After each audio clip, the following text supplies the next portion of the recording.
There are so many tools to help with neck pain. It affects around 50% of people at a given time, and that is why there are so many of them.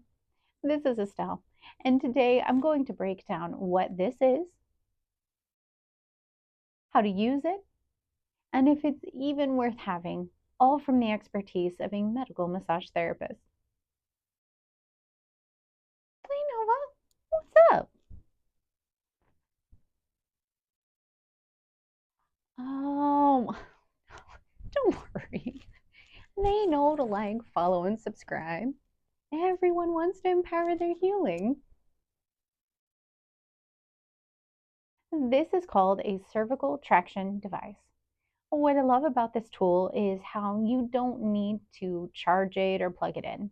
This is technically a positional release tool, and all you do is lay on it on the floor or a firm surface and rest there for 5 to 15 minutes. Just your natural weight and gravity, plus its design, will help give your cervical vertebrae some space and take the pressure off those nerves.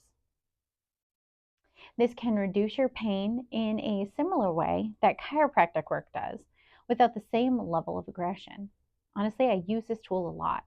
This tool will cause a lot of pain and may make things worse before it makes your pain better if you have a military spine. So, in other words, if you are too straight, you will need to talk to a professional on how to safely decompress without the same risks. I give this tool 2 thumbs up. If there's a product you want me to review next, leave it in the comments. Thank you so much for watching. Comment below if you have any questions.